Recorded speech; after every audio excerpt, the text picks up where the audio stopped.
Alice Brunn, 79, in her Brooklyn apartment. She started going blind in her mid-60s. David Dee Delgado for the New York Times. On a cloudless afternoon, the drapes in Alice Brunn's Brooklyn apartment stayed closed. The lone sources of light were shafts of sunshine seeping in and a blinking television screen. That was more than she needed. Ms. Brunn, 79, began going blind more than 15 years ago. At home, she also has little use for her cane, which Ms. Brunn uses only if she has visitors, when her usual surroundings are filled with possible obstacles. First to go was her peripheral vision. While she was employed at the New York City Human Resources Administration, where she worked into her mid-60s as a bookkeeper, she began tripping often and increasingly relied on coworkers to read paperwork aloud for her.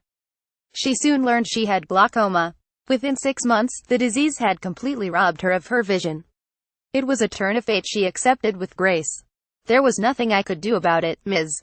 Brunn said recently. "I said, if it's got to be, it's got to be." Ms. Brunn says she is grateful that she is otherwise healthy. And she takes great joy in spending time with her family, including 10 grandchildren and 9 great-grandchildren. But she is no stranger to heartache. In 1982, Ms. Brunn's partner, the father of her 5 children, died after having a stroke. She lost 2 sisters to cancer in the past 10 years. And the most shattering blow came in 2010, she said, when her youngest son, Maurice Davis, died of colon cancer. Ms. Brunn holding a photograph of herself with her partner and their 5 children. David Dee Delgado for the New York Times. A large photo of him and his wife, taken on their wedding day, hangs on an otherwise bare wall in Ms. Brunn's apartment in the Bedford-Stuyvesant neighborhood. She put it there before she lost her eyesight.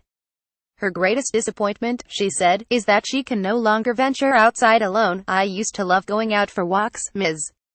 Brunn said. "I probably used to go to the store around 3 or 4 times a day. I love to get out. I miss that." Now she can leave home only if she has a chaperone, a role most often filled by her son Edward Davis, 50, who drops by regularly. He guides her throughout the neighborhood as she instructs him to go to various stores. They are so well known that Mr. Davis says he cannot wander into shops alone without raising eyebrows. "There'll be times when I'm outside going to the store and all I can hear is, 'Where's Mommy?'" he said. Ms. Brunn waiting for her son to take her to the supermarket. She can leave home only if she has a chaperone. David Dee Delgado for the New York Times. Ms.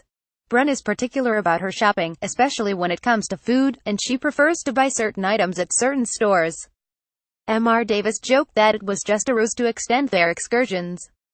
Ms. Brunn says she cooks often, a habit she formed during years of keeping 5 mouths fed. "I don't really like it too much," she admitted, adding that chicken dishes were her specialty. "I do it because I have to." Ms. Brunn also has food delivered by Meals on Wheels, which brings one hot meal to her home every day at lunchtime. It is one of the services offered by Heights and Hills, which offers support to older adults in Brooklyn. Heights and Hills is a member agency of FPWA, one of the 8 organizations supported by the New York Times Neediest Cases Fund. The agency also provided Ms. Brunn with a caseworker. Ms. Brunn shopping with her son Edward Davis for ingredients to make chili. David Dee Delgado for the New York Times. During a visit last summer, the caseworker noticed Ms. Brunn's apartment was extremely warm. On her monthly income of $1,257, a combination of Social Security and a pension, she could not afford an air conditioner. FPWA used $639 from the fund to buy one for her. Once an avid reader, Ms. Brunn now listens to audiobooks. Mystery is her genre of choice. She has no desire to learn Braille. "It would be too difficult," she said. Listening to television has becoming her go-to entertainment, particularly daytime courtroom shows. Constantly having to listen appears to have made Ms. Brunn a woman of few words, saying just enough to express what is necessary. She says she also has few worries. "I don't let nothing bother me," Ms. Brunn said. Then she fell silent. A version of this article appears in print on November 21, 2017, on page A23 of the New York edition with the headline "Blind, but with a yearning to roam, she relishes her walks."